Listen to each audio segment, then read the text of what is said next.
আলোচনার বিষয়বস্তুই হওয়া উচিত না। নামাজ ব্যাপারে মুসলমান আবার তাকে নামাজ পড়তে বলতে হবে, এটা কেমন কথা? নামাজ তো নৈবিত্তিক, কারণ নৈবিত্তিক না দিয়ে তো সামনে পার পাওয়াই যাবে না। নামাজ নিয়ে আলোচনা কিসের? আজকে নামাজ নিয়ে আলোচনা হবে না। তো আল্লাহ তাআলা কোরআনে কারীমের মধ্যে অসংখ্য আয়াতের মধ্যে, প্রায় 82-83টি আয়াতের মধ্যে আল্লাহ তাআলা কোরআনে কারীমের মধ্যে 200-300 আয়াত হলো হুকুমের আয়াত। কত আয়াত? 200-300-200-250 আয়াত হলো হুকুমের আয়াত। বাকি সব আল্লাহ তাআলা পূর্ববর্তী নবীদের ঘটনায় মানুষদেরকে উপদেশ দিয়েছেন। হুকুমের আয়াতই 200, তার মধ্যে 82টি আয়াত আল্লাহ তাআলা শুধু নামাজ নামাজ নামাজ নামাজ বলেছেন। কেমন নৈবিত্তিকের গুরুত্ব! 200 আয়াতের মধ্যে 82 আয়াত শুধুমাত্র নামাজ নিয়া। কি নিয়া? এই নামাজ ছাড়ার কোন সুযোগ আছে? সুযোগ নাই। ঠিক আল্লাহ তাআলা যত জায়গায় নামাজের কথা বলেছেন, প্রায় সমস্ত জায়গায় আল্লাহ তাআলার সাথে আরেকটি কঠিন একটা পরীক্ষার কথা আল্লাহ বলে দিয়েছেন। আকিমুস সালাহ ওয়া আতুজ যাকাত। আকিমুস সালাহ ওয়া আতুজ যাকাত, আকামুস সালাহ ওয়া আতুজ যাকাত। যত জায়গায় আল্লাহ তাআলা বলতেছেন নামাজ আদায় করো, নামাজের বিধান কায়েম করো, নামাজ ফুল অ্যানসার করো, সাথে সাথে আল্লাহ বলতেছেন নামাজের সাথে যাকাত আদায় করো। কি বলতেছেন? যাকাত আদায় করো। আমরা অনেকেই যাকাত কি এটাই জানি না। আছে না নাই? যাকাত কি জিনিস এটা জানিই না, দিব কি?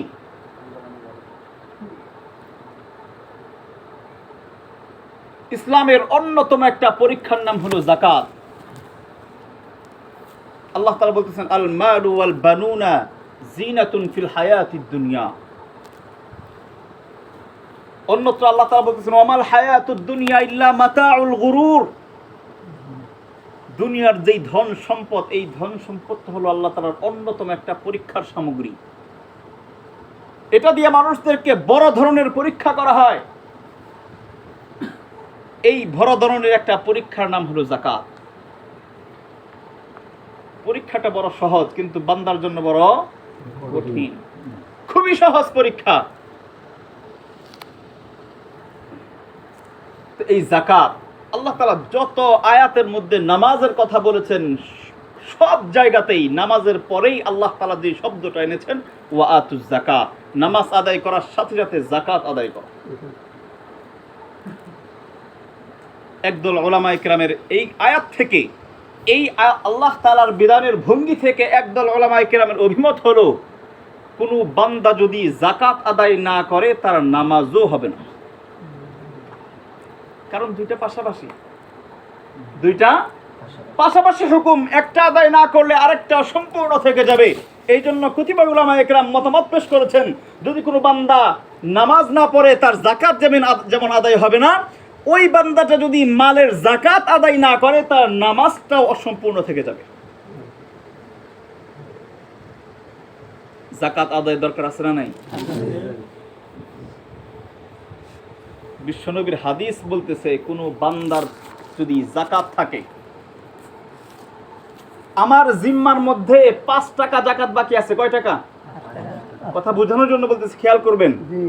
আমার জিম্মার মধ্যে যদি 5 টাকা যাকাত বাকি থাকে, আর এই অবস্থায় যদি আমি 5 লক্ষ টাকা আল্লাহর রাস্তায় দান করি, উলামায়ে কেরাম বলেন এই বান্দাটার 5 লক্ষ টাকার দান আদায় হবে না।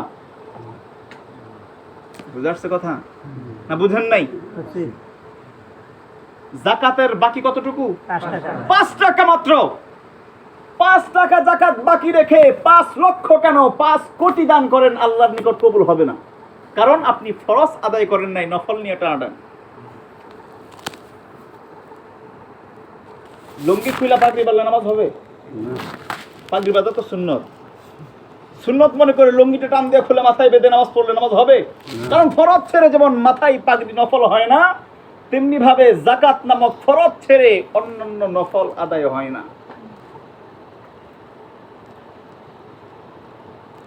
যাকাত কি জিনিস? যাকাত যা আদায় করতে হবে আদায় করব, এটা কি জিনিস, কি করব? যাকাতের শাব্দিক অর্থ হলো পবিত্রকরণ। কি অর্থ? পবিত্রকরণ। দেখবেন আমরা যখন শস্যের দিনে এই যে কিছুদিন পরে ধান উঠাবো বাসায়, ধান ওঠানোর পরে দেখবেন ধানের মধ্যে কিছু চিটা হয় কি না? আমরা ফ্যানের বাতাস দিয়ে বা প্রাকৃতিক বাতাস দিয়ে এই চিটাগুলোকে সরাই দিই। এই যে সাথে যে চিটা ছিল, এটা কি ধান না চিটা? এটা কি আসল জিনিস না নকল জিনিস? এই চিটাটা দূর করে কি করি আমরা? আসল জিনিসকে সঠিকভাবে সংরক্ষণ করি। এই যাকাতের অর্থ হলো পবিত্রকরণ, পরিষ্কারকরণ, পরিচ্ছন্নকরণ। আল্লাহ তাআলা যে আমার হাতের মাধ্যমে যে সম্পদ কামানোর তৌফিক দিয়েছেন, আমি যে লক্ষ লক্ষ টাকা অর্জন করলাম, এই টাকাটাকে পবিত্র করার জন্য, পরিচ্ছন্ন করার জন্য কিছু চিটা সাথে আসে। এই চিটার নাম হলো যাকাত। চিটার নাম যাকাত। এখন কি আপনি চিটা খান? চিটা খান কেউ? চিটা যেমন আমরা খাই না, গরুকে খাওয়াই।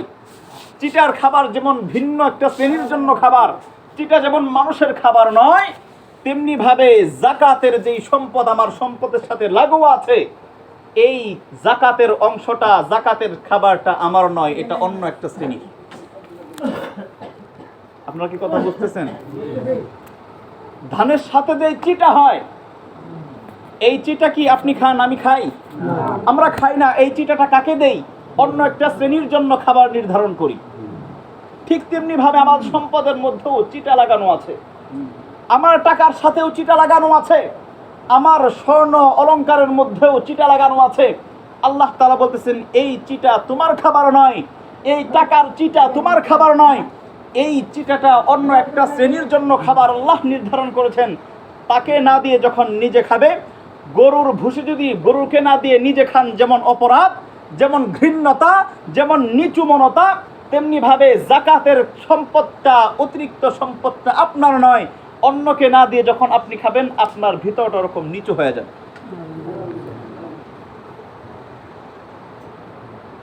যাকাতের শাব্দিক অর্থ কি? পবিত্রকরণ, পরিচ্ছন্নকরণ। আমার সম্পদকে, আমাকে আল্লাহ যে সম্পদ দিয়েছেন, এই সম্পদকে পরিচ্ছন্নকরণ, চিটা সরাইয়া দেওয়া।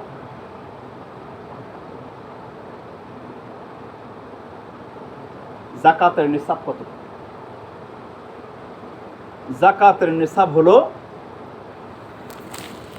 52.5 ভরি রূপা। 52.5 ভরি রূপা বা এর সমমূল্য যেই ব্যক্তির নিকট আছে, এই ব্যক্তির উপর যাকাত ফরজ। কথা ক্লিয়ার? 52.5 ভরি রূপা যদি 1000 টাকা করে ভরি হয় রূপার দাম, রূপা যদি 1000 টাকা ভরি হয়, তাহলে 52.5 ভরি রূপার দাম কত আসে? 52,500 টাকা। তার মানে কোনো বান্দার নিকট যদি 52,500 টাকা থাকে, এই বান্দার উপর যাকাত দেওয়া ফরজ। এখন আমার মনে হয় না এখানে কেউ হাত তুলতে পারবেন যে আমার বাসায় 52,500 টাকা উদ্বৃত্ত নাই। স্বর্ণ দিয়ে বলেন, স্বর্ণ হোক, টাকা হোক, এইটুকু কথা বুঝে আসছে? যাকাতের নেশাব হলো এতটুকু। 52.5 ভরি রূপার দাম বা রূপা যদি কারো ঘরে থাকে, তাহলে এই বান্দার উপর যাকাত ফরজ। এখন এটা মিলাবো কিভাবে? খুব সহজ করে বলে দিচ্ছি, সময় সংক্ষেপ। যাকাতের নেশাব, যাকাত আমার ফরজ হয়েছে কিনা, আমি যাকাত দেওয়ার উপযুক্ত হয়েছে কিনা, এটা বোঝার জন্য 4টা জিনিস মনে রাখা দরকার। কয়টা জিনিস? 4টা জিনিস থাকলে এগুলোর হিসাব করতে হয়। কয়টা জিনিস? নিজে নিজে হিসাব মিলিয়ে নিব, শুধু আমি মূল উসুল বলে দিচ্ছি আপনাদেরকে। 1 নম্বরে স্বর্ণ। 1 নম্বর কি? স্বর্ণ। 2 নম্বর রূপা। কি কি বললাম? স্বর্ণ, রূপা, নগদ ক্যাশ বা নগদ টাকা। নগদ টাকার মধ্যে আপনি অন্যের কাছে টাকা পান, সেই টাকাটাও কার? আপনি আমার কাছে 1 লক্ষ টাকা পাবেন, আমি ঋণী আপনার কাছে, মানে আপনি আমার কাছে টাকা পাবেন, এই টাকাটা কার? আমার না আপনার? আমি দিচ্ছি না, বাকি টাকাটা কার? আপনার। তার মানে পাওনা টাকাটাও এর মধ্যে নগদ টাকার মধ্যে ঢুকবে। যাকাতটা হিসাব করা সহজ পদ্ধতি বলে দিচ্ছে আপনাদেরকে। অনেকের হিসাব করতে কঠিন হয়, বুঝতে পারেন না যে যাকাত হয়েছে কিনা। 1 নাম্বার খেয়াল করবেন, আমার স্বর্ণ আছে কতটুকু? একটা হলো। 2 নাম্বার রূপা আছে কতটুকু? 2টা মিলান, 2টা হলো। 3 নাম্বার আমার কাছে নগদ টাকা আছে কতগুলা? এর মধ্যে অন্যের কাছে টাকা পাই, এটাও এই টাকার ভিতরে ঢুকবে, এটাও নগদ টাকার মধ্যে ঢুকবে। 3টা হইল। 4 নাম্বার হলো ব্যবসায়ী পণ্য। আপনি দোকান করেন, দোকানের মাল কি নিজের খাওয়ার জন্য না ব্যবসা করার জন্য? সামনে কুরবানির ঈদ, কুরবানির জন্য 5টা গরু কিনেছেন, 2টা গরু কিনেছেন, এই কয়েকদিন লালন পালন করে তারপর কুরবানির সময় বেচে দিবেন, এটা কি খাওয়ার জন্য না বেচার জন্য? এটাও ব্যবসায়ী পণ্য। এটা কি ব্যবসায়ী পণ্য। আপনি একটা ঘর করেছেন রাস্তার পাশে বা বাজারের মধ্যে, এই ঘরটা মানুষের নিকটে ভাড়া দেন, ভাড়া দেওয়ার জন্য ব্যবহার করেন বা দোকানপাটের জন্য ভাড়া দেন, বলেন তো এই ঘরটা আপনি থাকার জন্য না ব্যবসার জন্য? ব্যবসার জন্য। তাহলে এই ঘরটাও এই সম্পদের মধ্যে ঢুকবে। কয়টা সম্পদ ঢুকলো? 4টা সম্পদ। সোনা, রূপা, নগদ টাকা। নগদ টাকার মধ্যে অন্যের নিকট পান, সেটাও ঢুকবে। কয়টা হইল? 3টা। 4 নাম্বার হলো ব্যবসায়ী পণ্য, যেটা ব্যবসার জন্য ক্রয় করেছেন বা ব্যবসার জন্য রেখেছেন। এই 4টি জিনিসকে সমন্বয় করেন। সমন্বয় করার পরে যদি আপনার নিকট 52,500 টাকা পরিমাণ সম্পদ মনে হয় যে হয়েছে, আপনার উপর যাকাত করেন। হিসাব বুঝে আসছে? যদি হিসাব বুঝে থাকেন, বলেন আমাদের সমাজে কোন ব্যক্তি আছে যার উপর যাকাত ওয়াজিব না? আছে কেউ?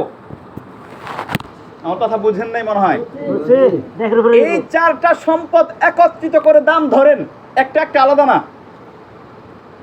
কোন বাসা আছে যেই বাসার মধ্যে ন্যূনতম 1 ভরি সোনা নাই, ন্যূনতম 5 ভরি 3 ভরি রূপা নাই? কোন বাসা আছে? আছে? 1 ভরি সোনা হলেই তো 70,000। শেষ, সহজ হিসাব শেষ। 1 ভরি সোনা হলেই তো 70,000। আপনার যদি একটা দোকান হয়, কোনো দোকান নাই যেই দোকানে 50-60 হাজার টাকার মাল থাকে না, তার মানে আপনার উপর যাকাত চলে এসেছে। কথা বুঝতেছেন? আর যারা যারা বিদেশ পার্টি আছেন, যারা প্রবাস পার্টি আছেন, এমন কোনো প্রবাসী নাই ব্যাংকের মধ্যে 2 লাখ টাকা নাই, অথবা জিজ্ঞাসা করেন যাকাত ওয়াজিবই হয় নাই। হিসাব বুঝে আসছে? আজকে এই বাসায় গিয়ে মিলাবেন 4টা জিনিস: স্বর্ণ, রূপা, নগদ টাকা। ব্যাংকে রাখছেন আর যেখানে রাখছেন সেটাও নগদ টাকা। 4 নাম্বারে হলো ব্যবসায়ী পণ্য।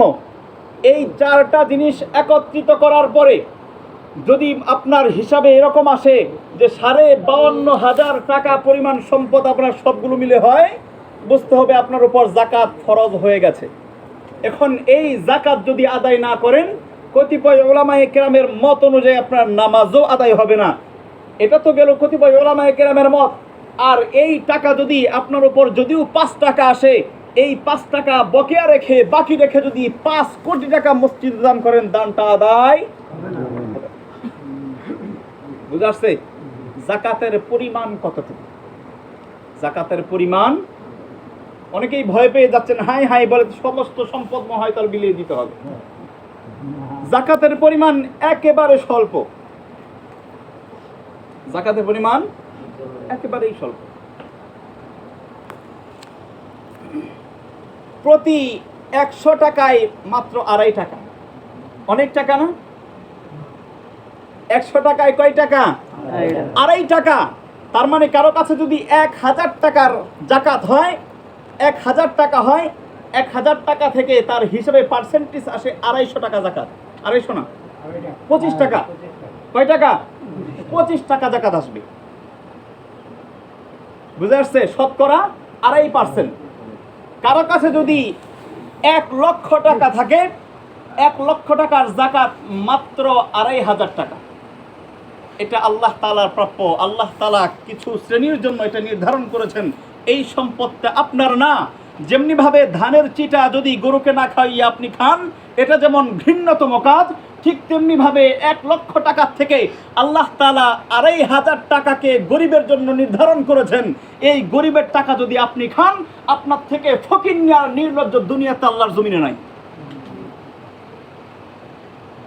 কোনো মানুষ যদি ধান থাকা সত্ত্বেও, চাউল থাকা সত্ত্বেও যদি কুড়া খায়, মানুষকে কি বলবেন? নিকৃষ্ট বলবেন না? তো এই বান্দাটাই দেখেন আপনার সামনে, আপনি আমি আল্লাহ তাআলার বিধান অনুযায়ী যেই সম্পদটা গরিব মিসকিন ফকিরের জন্য, ফকিরনির জন্য যেই সম্পদ, এই সম্পদ আমি নির্দ্বিধায় গ্রাস করে যাচ্ছি, যাকাত আদায় করি না। যাকাত আদায় করতে হবে। সময় সংক্ষেপ, যাকাত আদায় না করার সংক্ষিপ্ত একটু আপনাদেরকে তাফসীর শোনাব, একেবারে সংক্ষিপ্তভাবে। আমি একটা আয়াত তেলাওয়াত করেছিলাম কোরআনে কারীম থেকে। আল্লাহ তাআলা এই যাকাত যারা আদায় করবে না,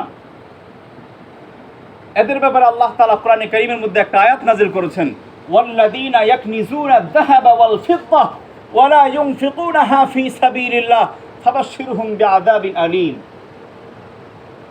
আল্লাহ তাআলা বলতেছেন, যেই সমস্ত বান্দারা আল্লাহর রাস্তায় যাকাত আদায় করে না, গরিব মিসকিনদের হক আদায় না করে যারা নাকি এই সম্পদ জমা করতে থাকে, আল্লাহ তাআলা তার নবীর মাধ্যমে জানিয়ে দিচ্ছেন, ওই সমস্ত আপনার উম্মতদেরকে জানায় দেন, ফাবাশশিরহুম বিআযাবিন আলীম, তাদেরকে আপনি সুসংবাদ দেন যন্ত্রণাদায়ক শাস্তির। কি দেন? সুসংবাদ। ফাবাশশির, আল্লাহ তাআলা ঢং করে বলছেন, তাদেরকে সুসংবাদ দেন যন্ত্রণাদায়ক শাস্তির। সুসংবাদ কেন বললেন আল্লাহ তাআলা?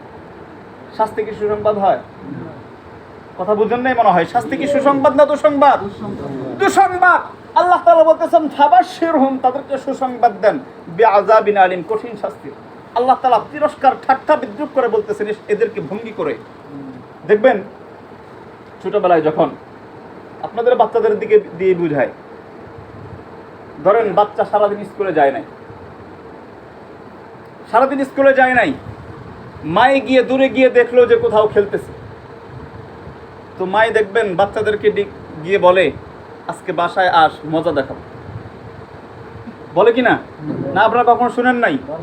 বাবাই বলে, বাসায় আস, মজা দেখাবো। বাবা কি মজা দেখাবে? মজা দেখাবে? এটা হলো তাকে ধমকির স্বরূপ, এই সমস্ত কথা তাকে তিরস্কার স্বরূপ, আজকে তোকে মজা দেখাবো। এটা ওই মজা দেখাবে না, এটা পিটাবে। তো আল্লাহ তাআলা বলতেছেন ফাবাশশিরহুম বিআযাবিন আলীম, এই সমস্ত নিমক হারামদেরকে, এই সমস্ত নিকৃষ্ট বান্দাদেরকে সুসংবাদ দেন, তাদের আসলে যন্ত্রণাদায়ক শাস্তি হবে। কেমন শাস্তি হবে? কেমন শাস্তি? যন্ত্রণাদায়ক কেমন শাস্তি হবে? আল্লাহ তাআলা একটু বিবরণ দিয়েছেন। ইয়াউমা ইউহমা আলাইহা, সরাসরি কোরআন আয়াত, ইয়াউমা ইউহমা আলাইহা ফি নারি জাহান্নাম ফাতুকওয়া বিহা জিবাহুহুম ওয়া জুনুবুহুম ওয়া যুহুরুহুম। আল্লাহ তাআলা বলতেছেন, ওই দিন এই সম্পদ, যেই সম্পদটা আপনি দান করেন নাই, 1 লক্ষ টাকা আপনার আছে, 1 লক্ষ থেকে 2,500 টাকা দান করলে আপনি মুক্ত হয়ে যেতেন, কিন্তু এই 2,500 টাকা দান না করার কারণে আপনার পূর্ণ 1 লক্ষ টাকা নাপাক রয়ে গেছে। কি রয়ে গেছে? নাপাক রয়ে গেছে। আল্লাহ তাআলার আয়াত বলতেছে, ইয়াউমা ইউহমা আলাইহা ফি নারি জাহান্নাম, ওই দিন আপনার এই 1 লক্ষ টাকার সম্পদ, এই 1 লক্ষ টাকার ঘর, এই 1 লক্ষ টাকার বাড়ি, এই স্বর্ণ, এই রূপা, এগুলো ওই দিন জাহান্নামের আগুনে উত্তপ্ত করা হবে। দুনিয়ার আগুনে যদি আগুনের মধ্যে জ্বালালে কেমন রং হয় যদি বুঝতে অসুবিধা হয়, কামারের দোকানে যান। কামারের দোকানে গিয়ে দেখেন দাটা যখন আগুনের অঙ্গারের ভিতরে থেকে বের করে, তখন তার চেহারাটা কেমন হয়। তো আল্লাহ তাআলা বলতেছেন, এই দুনিয়ার আগুনে না, দুনিয়ার আগুন তো জাহান্নামের আগুন, 70 ধোঁয়া পানি, 70 বার ধোঁয়া পানির নাম হলো দুনিয়ার আগুন। আল্লাহ তাআলা বলতেছেন, এই সম্পদ, যে সম্পদ আপনি গরিবের হক ভোগ করতেছেন, এই সম্পদ না ওই দিন জাহান্নামের আগুনে জ্বালিয়ে এরকম লাল বানানো হবে। ইয়াউমা ইউহমা আলাইহা ফি নারি জাহান্নাম ফাতুকওয়া বিহা জিবাহুহুম ওয়া জুনুবুহুম ওয়া যুহুরুহুম। এই জ্বলন্ত অঙ্গার, এই জ্বলন্ত সম্পদ, এগুলো দিয়ে আল্লাহ তাআলা একটা তামা বানাবেন, তামার মতো একটা বড় অঙ্গার বানাবেন। এই অঙ্গার দিয়ে 3 জায়গায় আল্লাহ দাগ কেটে দিবেন। কয় জায়গায়? 3 জায়গায়। খুব খেয়াল করবেন, এটা কোরআনের তাফসীর বলতেছি, কোরআনের আয়াত থেকে বলতেছি।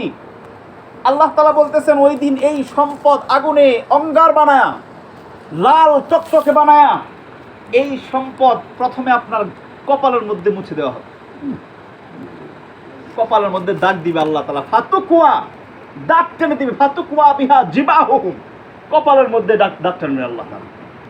ওয়া জুনুবুহুম, তারপরে এখানে পিছনের দেশের মধ্যে, পিছনের মধ্যে আপনাকে দাগ টেনে দিবেন।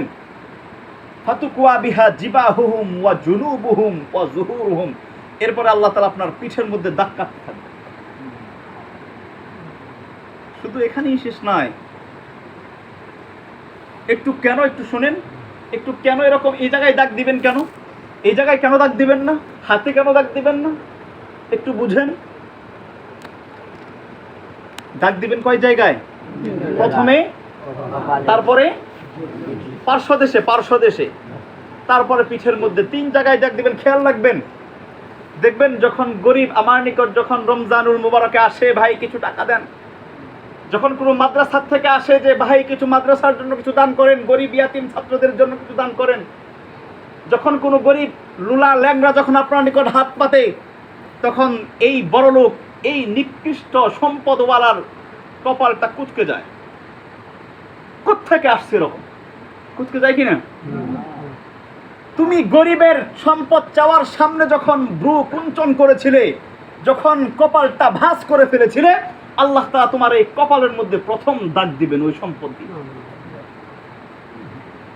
এরপরে কি বলে? যাও যাও, সম্পদ নাই, যাও মাফ করো। কি বলে? মাফ করো, যাও।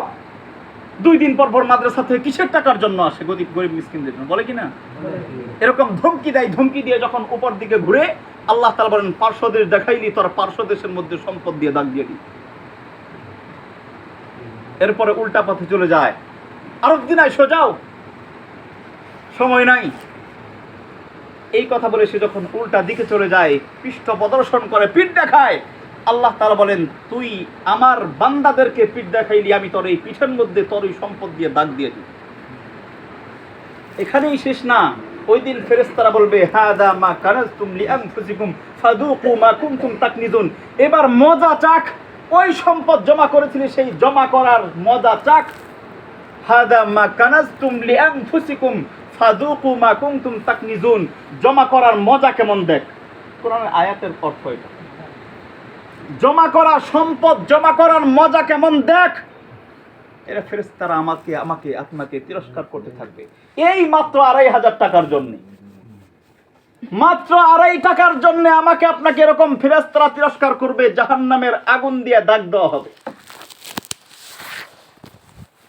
এই জন্য এই কঠিন আযাব থেকে যেন মানুষ বাঁচতে পারে, আপনারা সকলেই জানেন ইসলামের প্রথম খলিফার নাম হযরত আবু বকর সিদ্দিক রাদিয়াল্লাহু তাআলা। প্রথম খলিফা, বিশ্বনবীর ইন্তেকালের পরে যিনি গোটা মুসলিম বিশ্বকে পরিচালনা করেছেন, তার নাম হযরত আবু বকর সিদ্দিক রাদিয়াল্লাহু তাআলা। ইতিহাস খুলে দেখেন, ইতিহাসের পৃষ্ঠা উল্টে দেখেন, উনি খেলাফতে মসনদে বসেই প্রথম ঘোষণা করেছেন, যেই বান্দা যাকাত অস্বীকার করবে, যাকাত দিবে না, আমি আবু বকর স্বয়ং তার বিরুদ্ধে তলোয়ার নিয়ে যুদ্ধ করব। কত বড় ধমকি ছিল এই ইসলামের যাকাতের ব্যাপারে, আর আমরা এতটাই গাফেল, যাকাত কি জিনিস সেটাই জানি না। এর থেকে দুর্ভাগা, কপাল পোড়া আর কোন জাতি হতে পারে? যাকাতের হিসাব লাগাবো তো ইনশাআল্লাহ, দিব তো ইনশাআল্লাহ, নাকি দিবেন না? এই 2,500 টাকার জন্য 1 লক্ষ টাকার আগুনের অঙ্গার বানায়েন না। এটা আপনার টাকা না, এটা আল্লাহ তাআলা গরিব মিসকিনের জন্য, লুলা ল্যাংড়া অন্ধর জন্য বানিয়েছে, এটা আপনার জন্য টাকা না। শুধু তাই না, এই টাকা খরচ করার মাধ্যমে আপনার কমবে না। আল্লাহ তাআলা বলতেছেন এই টাকার বিনিময়ে, এই যে সম্পদ আপনি খরচ করলেন, গরিবের হক, তার হক তাকে দিলে, এটা আপনার হক ছিল না, তার হক তাকে দিলেন। তারপরে আল্লাহ বলতেছেন এই একটা টাকার বিনিময়ে ন্যূনতম আল্লাহ তাআলা আপনাকে 700 টাকার দান করবেন। কয় টাকা বলেন তো? আমি আপনার কাছে টাকা পাই, আমি আপনার কাছে টাকা পাই, এই টাকা আপনার দিতে কোনো কুণ্ঠাবোধ হওয়া উচিত না। এটা আমার টাকা, আমাকে দিবেন, এর ব্যাপারে আবার বেনিফিট কি? যদি কেউ বলে যে তোমার টাকা তোমাকে পরিশোধ করবে, আমাকে কি দিবা? পাগলামি না এটা? আমার টাকা আমি পাবো, কিসের বেনিফিট? কিসের বিনিময় আবার? তো আল্লাহ তাআলা বলতেছেন, আল্লাহ তাআলা কেমন দয়ালু, কতটা সহজ আমাদের ইসলাম। আল্লাহ তাআলা বলতেছেন গরিবের টাকা গরিবকে দে, এটাও ফ্রি ফ্রি না, এটার প্রত্যেক টাকার বিনিময়ে তোকে আমি 700 টাকা দেব। এখন বলতে পারেন আল্লাহ তাআলা কোথায় বলছেন এটা? আল্লাহ তাআলার কথা নাকি? 3 পারার মধ্যে 3 নাম্বার পারা, কয় নাম্বার পারা খুলে দেখবেন, কোরআনে কারীমের 3 নাম্বার পারার 3 নাম্বার পৃষ্ঠা খুলে দেখেন। আল্লাহ তাআলা বলতেছেন মাতালুল লাযীনা ইউনফিকুনা আমওয়ালাহুম ফি সাবিলিল্লাহ কামাসালি হাব্বা আমবাতাত সাবআ সানাবিলা ফি কুল্লি সুমবুলাতিন মিআতু হাব্বা ওয়াল্লাহু ইউযাইফু লিমান ইয়াশা ওয়াল্লাহু ওয়াসিউন আলীম। আল্লাহ তাআলা বলতেছেন যে কেউ যদি একটা টাকা দান করে, কয় টাকা? আল্লাহ তাআলা মিসাল দিয়ে বুঝাচ্ছেন, বান্দা তো বুঝবে না, এইজন্য বুঝাচ্ছেন যে তোমরা যে শস্য লাগাও, ক্ষেত লাগাও, আমরা ক্ষেত লাগাই, একটা ধানের থেকে একটা আলি হয়, একটা ধানের থেকে একটা হালি হয়, ঠিক আছে না? এই হালির থেকে অনেকগুলা শীষ বের হয়, বের হয় না?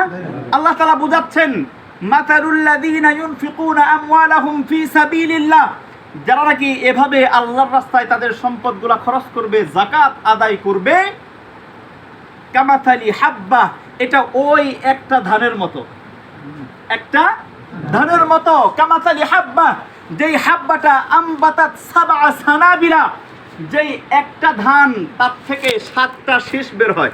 কয়টা শীষ? শীষ বুঝেন তো সবাই? ছড়া, যেটা ছড়া বলি আমরা, 7টা ছড়া বের হয় একটা ধান থেকে। আল্লাহ তাআলা বলতেছেন কামাসালি হাব্বাতিন আমবাতাত সাবআ সানাবিলা ফি কুল্লি সুমবুলাতিন মিআতু হাব্বা, আর এই 7টা ছড়ার প্রত্যেকটা ছড়ায় 100 করে ধান হয়। তো কেমন হলো? একটা ধান লাগালেন, এখান থেকে আপনার হলো 700 ধান। তো আল্লাহ তাআলা বলতেছেন ওয়াল্লাহু ইউযাইফু লিমান ইয়াশা, এভাবে 1 টাকার বিনিময়ে আল্লাহ তাআলা 700 দিবেন, এটাই শেষ নয়। আল্লাহ তাআলার যদি কারো ভিতরে ইখলাস বেশি হয়, কাউকে যদি মহব্বত করেন, কেউ যদি আল্লাহ তাআলাকে খুশি করার জন্য দান করে, আল্লাহ তাআলা বলেন ওয়াল্লাহু ইউযাইফু লিমান ইয়াশা, আল্লাহ যদি কাউকে চান আরো বাড়ায়া দিবেন, আরো বাড়ায়া দিবেন। এখন বলবেন আল্লাহ এত পাবেন কোথায়? আল্লাহ তাআলা বলতেছেন এই চিন্তা বান্দা তুই করিস না, ওয়াল্লাহু ওয়াসিউন আলীম, আল্লাহর ধন বড়ই প্রশস্ত, আল্লাহর গোদাম বড়ই প্রশস্ত। এই পেরেশানির কোনো কারণ নাই যে আমি 1 টাকা দিলে আল্লাহ 700 করে দিবেন, দিবেন কেমনে এত? এই পেরেশানি আসেনি?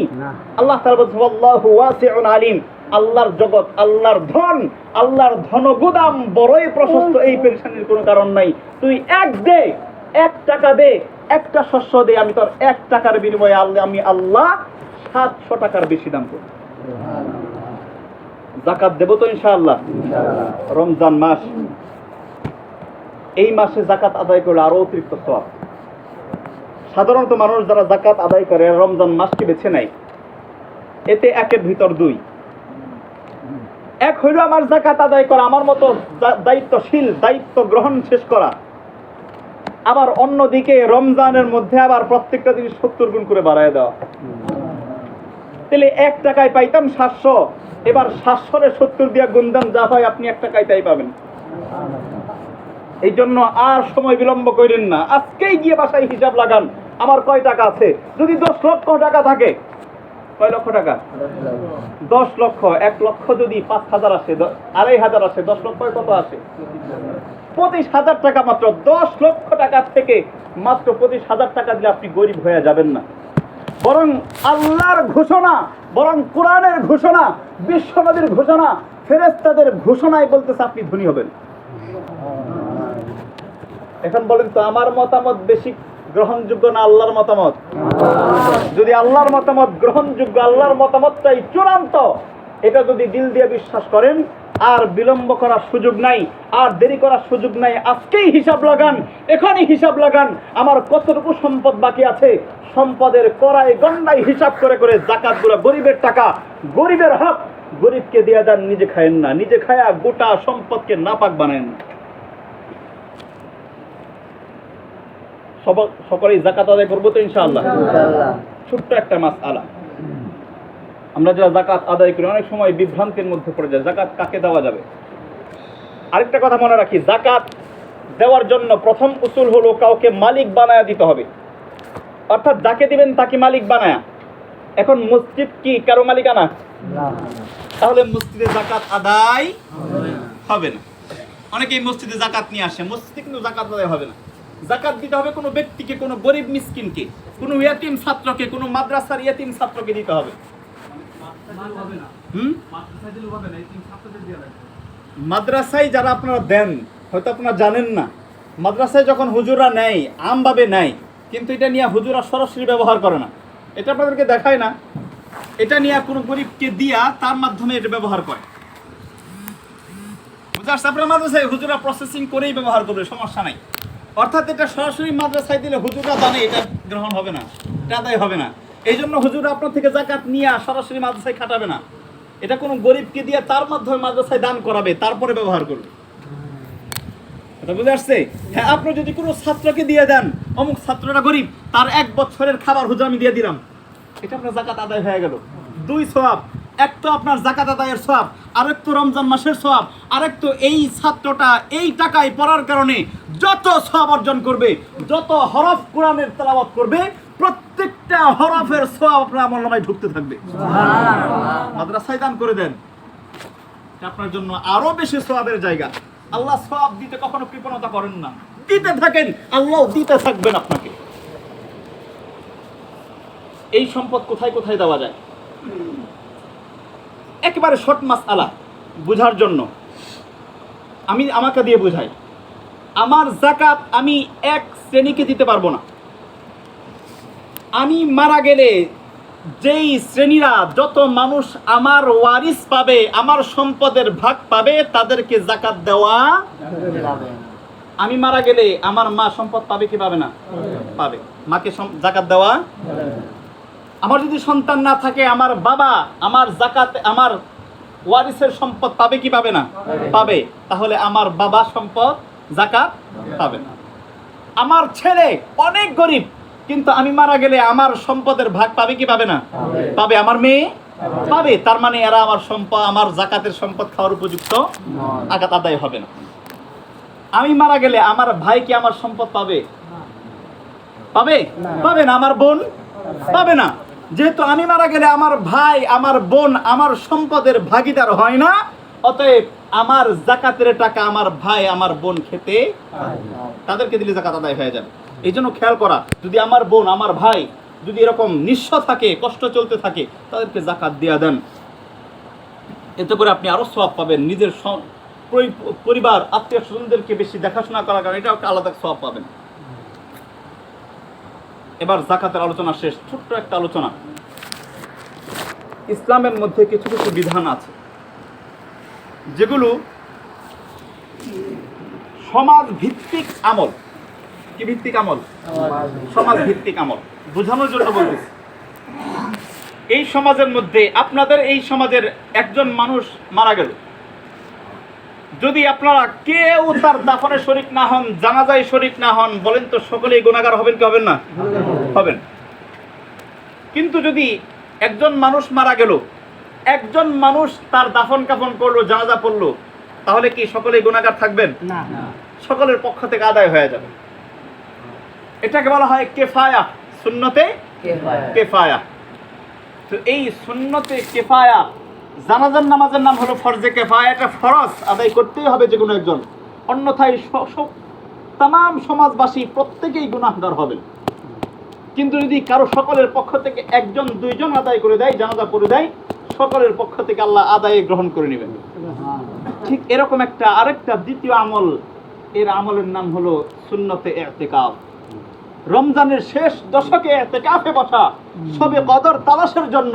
আসলে সময় নাই, আজকে শবে কদর সম্পর্কে আলোচনা দরকার ছিল, আবার জাকাত সম্পর্কে আলোচনা দরকার। এই জন্য শবে কদর সম্পর্কে ছোট্ট কথা। শবে কদর আল্লাহ তাআলা একটা আয়াত সূরা নাযিল করে দিয়েছেন, ইন্না আনজালনাহু ফি লাইলাতিল কদর ওয়া মা আদরাকা মা লাইলাতুল কদর লাইলাতুল কদরি খায়রুম মিন আলফি শাহর। শবে কদর, লাইলাতুল কদরের এক রাতের আমল 1000 মাসের আমলের থেকেও দামি। যার হিসাবে আমাদের জিন্দেগির হিসাবে আসে, এক রাতের আমল বরাবর 84 বছরের আমল। কয় বছর? এখানে 84 বছরের কেউ আছে? এখানে কেউ নাই। 84 বছর এখানে বাঁচবো এরকম মনে হয় কেউ নাই, মনে হয় নাই। কারণ এখনকার মানুষ 84 বছর পর্যন্ত পৌঁছতে পারে না। যদি বাঁচিও, কল্পনা করেন আপনি সারা জিন্দেগি আমল করে 84 বছর পর্যন্ত পৌঁছে যে আমল করলেন, আমি যদি একটা রাত্রে আমল করতে পারি, আল্লাহর কোরআন বলতেছে আমার এক রাতের আমল আপনার 84 বছর জিন্দেগির দিন রাতের আমল সমান। তাহলে এই রাত পাওয়ার চেষ্টা করার দরকার আছে না নাই? আল্লাহ খুব সহজ করে দিয়েছেন। মাত্র 10টা রাত, মাত্র 10টা রাত তালাশ করলেই আল্লাহ রাসূল বলতেছেন তুমি এই রাতটা পেয়ে যাবে।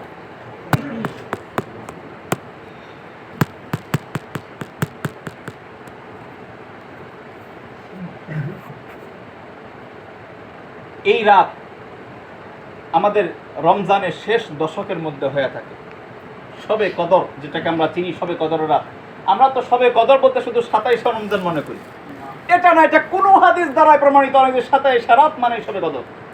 হাদিসের মধ্যে হাদিস যেটা বলে 21তম রাত থেকে নিয়ে 29 বা 30তম রাত পর্যন্ত এই রাতের মধ্যেই শবে কদর। তাহলে আমি যে 27 রাতকেই শুধু ইবাদতের রাত বানাইলাম, যদি এটা 23 রাত্রে হয়ে যায়, যদি এটা 25 রাত্রে হয়ে যায়, যদি এটা 28 রাত্রে হয়ে যায়, তাহলে আমি কিসের মধ্যে কি তালাশ করলাম? আমরা যদি আজকে এখান থেকে যদি কামারিয়াচালা থেকে আসার পথে যদি 100 টাকা হারায় যায়, আপনি কি শুধু এক জায়গায় যে জায়গায় গর্ত ওই জায়গায় খুঁজবেন, না সব জায়গায় তাকাইতে যাবেন? এটাই তো বুদ্ধিমানের কাজ, সব জায়গায় তাকাইতে যাবেন। তো আল্লাহ তাআলা মাত্র 10টা দিন নির্ধারণ করলেন, এই 10 দিন তুমি তাকাইতে যাও, এই 10টা রাত তুমি আল্লাহর জন্য তাকাইতে যাও। আল্লাহ বলতেছেন তাহলে তুমি ওই রাতটা পেয়ে যাইবা যেই রাত এক রাতের আমল সমান 84 বছর দিন রাত অল টাইমের ইবাদতের সমান। এই রাতের অন্বেষণ করা, খোঁজা আমাদের দরকার আছে না নাই? নাকি শুধু গরু পালতে হবে? এখন এই রাতের জন্য, এই রাত তালাশের জন্য দিন রাত মাত্র 10টা দিন, এলাকার থেকে দূরে না, বাচ্চা থেকে অনেক দূরে চলে যাবেন এরকম না, এই নিজের সমাজে নিজের মসজিদে 10টা দিনের জন্য বসবেন। এরকম কয়টা মানুষ হাত তুলে দেখায়? আল্লাহু আকবার। আল্লাহ মুরব্বিকে কবুল আর মঞ্জুর করেন। 2 জন মানুষ, মাশাআল্লাহ। আরো কয়েকজন মানুষ চাই। 10টা দিন এই একটা রাতের জন্য বাজান, একটা রাতের জন্য। একটা রাত আমল করলে 84 বছরের আমল। আর কেউ নাই?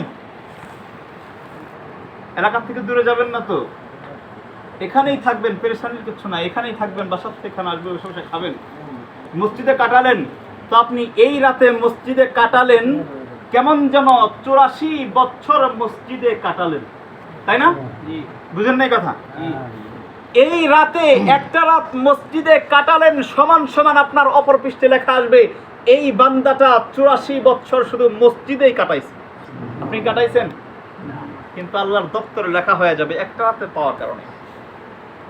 এই একটা রাত 1 ঘন্টা জিকির করলেন, তার মানে আপনার অপর পৃষ্ঠে লেখা আসবে এই বান্দাটা 84 বছর প্রত্যেকটা রাত্রে 1 ঘন্টা করে জিকিরে কাটাইছে। আপনি কাটাইছেন, আমি কাটাইছি, কিন্তু হয়ে যাবে অটোমেটিক। কিসের কারণে? একটা রাতের কারণে। এই রাতের লোভও আপনারা ছাড়তে পারবেন না। বাসার লোভ, গরুর লোভ, সন্তানের লোভ ছাড়তে পারবেন না। 2 জন মানুষ হয়েছে, আর 2 জন মানুষ চাই। এটা আমার জন্য, আমার বিন্দু মাত্র লাভ নাই। অন্য সময় কালেকশন করে বলতে পারেন হুজুর কালেকশন করতেছে মসজিদের, ওইখানে তো আমার লাভ থাকে না।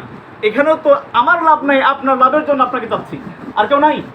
2 জন হয়েছে, আরেকজন হইলেই হবে। 3 জন, আরেকজন নাই। আল্লাহু আকবার। আল্লাহ কবুল আর মঞ্জুর করে নেন। 3 জন মানুষ হয়ে গেছে। আল্লাহ তাআলা অন্যান্য ভাই যারা ফিকির করি নাই, অনেকের হয়তো ফিকিরের ব্যাপার আছে, বাসায় গিয়ে বুঝে নেই, বাসায় গিয়ে একটু ফিকির পরামর্শ করে নেই। হ্যাঁ বাজান, পরামর্শ করবেন, বিবির সাথে পরামর্শ করেন। 10টা দিন একটু আল্লাহর জন্য কাটায় দেন, এই 10টা দিন হচ্ছিল আপনার জিন্দেগির গুনাহ মাফ হয়ে যেতে পারে। একটু ফিকির করেন, আজকেই পরামর্শ করেন, একটু দুনিয়া ছাড়েন। কথা তো অনেক লম্বা হয়ে যায়।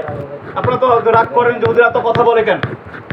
আপনাদের জন্য বলি, দেখেন আপনি আজকে যেই সন্তানের জন্য করতেছেন না, তার জন্য করতেছেন, সন্তানের জন্য। আপনার বাবাও কিন্তু আপনার জন্য শুরু করছে। বাবারা কি করে?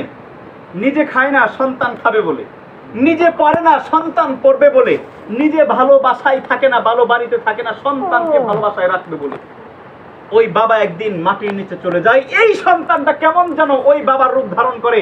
আবার সন্তানের জন্য সে নিজে খায় না, নিজে পড়ে না, নিজে ভালো বাসায় ভালো ব্যবহার থাকে না, ভালো স্থিতিতে থাকে না, কারণ সন্তান থাকবে। আবার সন্তান কেমন যেন ওই রূপ ধারণ করে যায়, সন্তান আবার একই রূপ হয়ে যায়। এভাবে করতে করতে করতে করতে কিয়ামত এসে যাবে। কেউ ভোগ করতে পারবে না, দুনিয়া কেউ ভোগ করতে পারে না। আপনি আজকে গরুর জন্য, সন্তানের জন্য আখিরাতকে ভুলতেছেন, আখিরাতের পুজো অর্জন করতে পারতেছেন না। একটা সময় আপনার সন্তানও তার সন্তানের জন্য এভাবে করবে, সেও তার জন্য করবে না। আপনি চালু করে যান বাবা, আজকে থেকে চালু করে যান। আমি যতদিন হায়াত হবে রমজানের শেষ 10টা দিন আল্লাহর জন্য নিজের উখরবি জিন্দেগি সাজানোর জন্য ব্যয় করব। প্রতিজ্ঞা করা যায় না? হ্যাঁ, যারা সময় নাই, বসতে পারবেন না, তাদের জন্য একটু বলে দিচ্ছি। আসলে অনেক সময় হয়ে রাগ করতেছেন আপনারা, অনেক সময় হয়ে যাচ্ছে। যাদের সুযোগ নাই, বসতে পারবেনই না একান্তভাবে, তাদের জন্য বলে দিচ্ছি, এই 10টা রাত কারো যেন একটা ওয়াক্ত নামাজও কাজা না যায়। বুঝাচ্ছে? প্রত্যেকটা রাত্রে তারাবি যেন কোনোভাবেই মিস না হয়। প্রত্যেকটা রাত্রে যদি পারেন 1 পারা করে কোরআন তেলাওয়াত করবেন। যারা পড়তে পারেন না 1 পারা করে কোরআন তেলাওয়াত শুনবেন, তাহলে কি ফায়দা হবে? আপনি 1 পারা করে কোরআন তেলাওয়াত করলেন না, আপনার অপর পৃষ্ঠে ওই যে লেখা চলে আসবে, ওই রাত্রে তো আপনি একটা রাত তো পড়ে যাবে। এই 10 রাত প্রত্যেকদিন 1 পারা করে পড়লে তো একটা রাত পড়েই যাবে ওই রাত। তার মানে আপনার ওই রাতের বাম পাশে লেখা থাকবে যে আপনি 84 বছর পর্যন্ত প্রত্যেক রাতে 1 পারা করে কোরআন তেলাওয়াত করেছেন। এই 10টা দিন রাত মিলে আপনি প্রত্যেক দিন আল্লাহর রাস্তায় একটা নির্দিষ্ট পরিমাণ 50টা টাকা, 20টা করে টাকা দান করেন প্রত্যেকটা দিন। যদি এর মধ্যে ওই রাতটা যেদিন পড়ে যাবে, ওই পৃষ্ঠায় লেখা থাকবে এই বান্দাটা 84 বছর পর্যন্ত প্রত্যেকটা দিন 100 করে টাকা আল্লাহর রাস্তায় দান করছে। আপনি করছেন মাত্র 10টা দিন 1000 টাকা দান করছিলেন। পারবেন তো ইনশাআল্লাহ? কে কে পারবেন 100 করে টাকা দান করবেন প্রত্যেকটা দিন? এই 10 দিন, অন্য দিন আগে দেন না, আপনারা খুশি। ওই 10টা দিন প্রত্যেকটা দিন 100 করে দান করবেন। আছেন? আল্লাহ কবুল আর মঞ্জুর করেন। 50 টাকা করে দান করবেন। কে কে আছেন? 50 করে দান করবেন।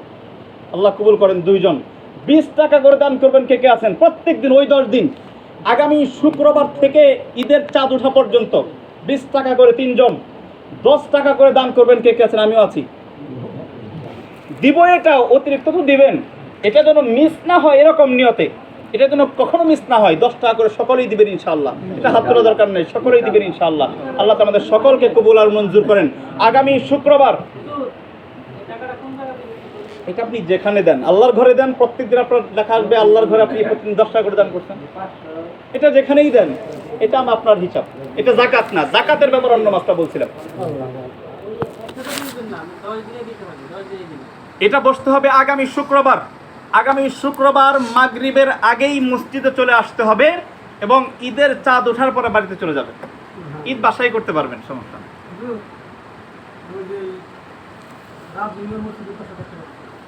মাশাআল্লাহ, এক রাজু ভাই মসজিদের জন্য 10,000 টাকা দান করেন। আল্লাহ কবুল আর মঞ্জুর করেন। সকলেই তার জন্য দোয়া করবো, আল্লাহ তাআলা তার কামাই রুজির মধ্যে বরকত দান করেন। আসলে তো সময় সুযোগ নাই, অনেক কথা ছিল। সদকায়ে ফিতরের ব্যাপারে আগামী সপ্তাহে আলোচনা হবে ইনশাআল্লাহ। অনেক সময় হয়ে গেছে। সদকায়ে ফিতর আপনাদেরকে জানাই দেয়, সদকায়ে ফিতরের ন্যূনতম পরিমাণ হলো 75 টাকা, উপরে 2010 টাকা, সম্ভবত 2, 10, 20 টাকা কম বেশি হতে পারে, 2000-এর পথে যেন, কিন্তু নিচে হলো 75 টাকা গড় প্রতি, প্রত্যেক মাথা পিছু 75 টাকা করে। এটা কার উপর ওয়াজিব হয় যারা না জানেন, আগামী সপ্তাহে ইনশাআল্লাহ আলোচনা হবে। ঠিক আছে ইনশাআল্লাহ। যারা সুন্নাত পড়ে নেন, হ্যাঁ, সদকায়ে ফিতর এটাই বলতেছিলাম, আসলে আলোচনার ব্যাপার। এটা ঈদের আগে আদায়